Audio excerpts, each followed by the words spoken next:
So hello दोस्तों, welcome back in my YouTube channel. मेरा नाम है राखी सिंह। ठीक है। सो आज मैं आपको बताने वाली हूँ कि जो एफएसएसआई का एनुअल रिटर्न वो आप कैसे फाइल करेंगे। देखिए, उसकी फाइल करने की लास्ट डेट 31 मई है। उसके पहले आपको उसे फाइल कर लेना है। ठीक है। अदरवाइज़ आपको 100 रुपीज़ पर डे के हिसाब से पेनल्टी देनी पड़ेगी। देखिए, सो मैंने देखिए उसकी लेके है ना फॉस्कोस की जो ऑफिशियल वेबसाइट है उस पर देखिए आपको वहाँ पे गूगल पे सर्च करना है और आपको कुछ ऐसा इंटरफेस दिखता है। इसमें आपको काफ़ी सारे ऑप्शन दिख जाते हैं, लेकिन देखिए मेरा कर्सर जहाँ पे गया है एनुअल रिटर्न, यहाँ पे जो है एनुअल रिटर्न दिख रहा है आपको। यहाँ पे आपको यह क्लिक करना है। जैसे आप क्लिक करते हैं तो देखिए आपको कुछ ऐसा इंटरफेस दिखने वाला है। उसमें आपको देखिए अब लाइसेंस नंबर डालना है, लाइसेंस की जो वैलिडिटी डेट है वो डालना है ना, और कैप्चा डाल करके यहाँ पे आपको सबमिट कर देना। ठीक है। ये सारा जो डिटेल है आपको ना सर्टिफिकेट पे मिल जाता है। जो आपके पास एफएसएसआई का सर्टिफिकेट है उस पर सब कुछ दिखा रहता है। देखिए लाइसेंस की डिटेल पूरी आ जाएगी, कंपनी का नेम आ जाएगा, कंपनी का एड्रेस आता है, और एक्शन में देखिए लिखा हुआ है, एक्शन कीजिए प्रोसीड का आपको ब्लू कलर का दिख रहा है, उस पर आपको सिंपली अभी क्लिक कर लेना है। जैसे क्लिक करते देखिए एक ओटीपी जो है वो जो है ना ये registered mobile number, email ID उस पर जाता है, वो आपको डालना पड़ेगा यहाँ पे, और उसके बाद आपको यहाँ पे ये सबमिट कर लेना है। सबमिट करने के बाद देखिए आपको ऐसा कुछ दिखने वाला है। इसमें देखिए आपने प्रीवियस जो भी रिटर्न्स फाइल कर रखी हैं आपको वो भी दिख रहा है, स्टेटस में फाइल्ड है। ठीक है। और अगर आप देखना चाहें तो आप देख भी सकते हो। और आज जो 24-25 की हमें रिटर्न फाइल करना देखिए उसका भी देखिए दिख रहा है फाइल एनुअल रिटर्न एक्शन में। ठीक है। उसकी लास्ट डेट आपको दिख रही है 31 में, तो देखिए उसके पहले ज़रूर फाइल करिएगा। ये देखिए मैंने फाइल एनुअल रिटर्न किया, आपको ऐसा कुछ इंटरफेस दिखने लग वाला है। सो यहाँ पे देखिए do you want to file annual return, अगर मैं यस करती हूँ तो देखिए यहाँ पे आपको ऐसा कुछ रिमार्क्स है। जो आप रिमार्क्स अगर कुछ लिखना चाहते हो लिखनी तो सीधा आप ना यहाँ पे टिक करके जो है उसको यहाँ पे यस कर सकते हैं। ठीक है। लेकिन मेरे केस में क्या है, नील रिटर्न नहीं है, तो मैं ये जो है ना टिक नहीं करूँगी। ठीक है। क्योंकि मुझे नील रिटर्न इस बार नहीं फाइल करनी है। ठीक है।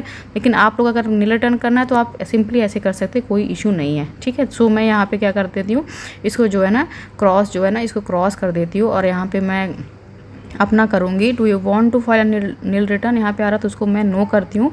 देखिए जैसे मैं नो करती हूँ तो देखिए आपको यहाँ पे एक तो ऊपर जनरल इन्फॉर्मेशन दिख रहा है। ठीक है। नीचे यहाँ पे कंप्लायंस इन्फॉर्मेशन, तो ये कंप्लायंस इन्फॉर्मेशन मुझे यहाँ पे कुछ नहीं करना है। ठीक है। बेसिकली यहाँ पे जो कैंटीन वैंटीन का जो बिज़नेस करते हैं उनके लिए ये वाला ऑप्शन है कंप्लायंस इन्फॉर्मेशन में।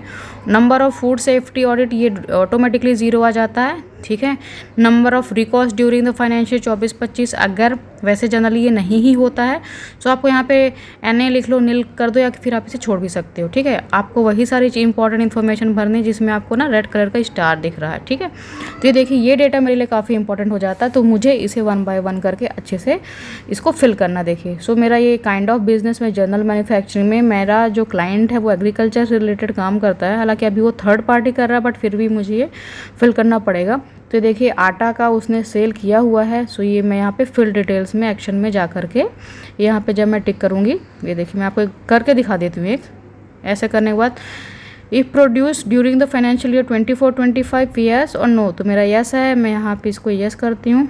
देखिए मैंने यहाँ पे यस किया। तो नेचर ऑफ द प्रोडक्ट क्या है, देखिए यहाँ पे काफ़ी सारे ऑप्शन है, आपका जो भी रिलेवेंट ऑप्शन आप सेलेक्ट कर लेगा। मेरे केस में जनरल है, मैंने वो सेलेक्ट किया। उसके बाद कितनी क्वांटिटी आपने प्रोड्यूस किया, यूनिट्स क्या है।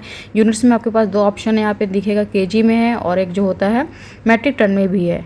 ठीक है। नेक्स्ट है ये BIS AG मार्क, ये टी बोर्ड वाला ऑप्शन अगर आप पे एप्लीकेबल है तो आप करिए, अदरवाइज़ नहीं है तो कोई इसको करने की ज़रूरत नहीं है। ठीक है। तो मेरे केस में ये है नहीं, मैंने जस्ट आपको सिंपली ये आपको जस्ट दिखाने के लिए ये ऐसा किया हुआ है। ठीक है। नीचे देखिए लैब टेस्ट रिपोर्ट एक ये भी दिख रहा है। बहुत सारे केसेस में ये लैब टेस्ट जो रिपोर्ट है ना ये सबमिट करनी पड़ती है एक्चुअली में ना। इसको आप व्यू करेंगे तो आपको यहाँ पे प्रिस्क्राइब फॉर्मेट दिख जाएगा। ठीक है। तो ये देखिए ऊपर की डिटेल मैंने भर ली थी। थोड़ा साइट जैसे जैसे लास्ट डेट आएगी थोड़ा स्लो चलती है, बट हाँ सबसे बड़ा बेनिफिट ये है कि एफएसएसआई की साइट जो है ना बहुत ज़्यादा मरी हुई कभी नहीं चलती, जैसे बाकी जो वेबसाइट अपनी चलती हैं। ठीक है। GST की हो गई, MCA इनकम टैक्स की। ठीक है। ये देखिए ये डिटेल आपको 1 by 1। Value of the sale ये आपको डालनी है, आपने कितना जो है आटा कितना सेल किया है 24-25 में, उसका आपको अमाउंट डालना है। और यहाँ पे आप देखिए लैब टेस्ट मेरे में है नहीं, brand under which product sold. ठीक है। तो उस ब्रांड का नाम मैं लिख लेती हूँ, साथिया है, मैं आपको बता भी देती हूँ।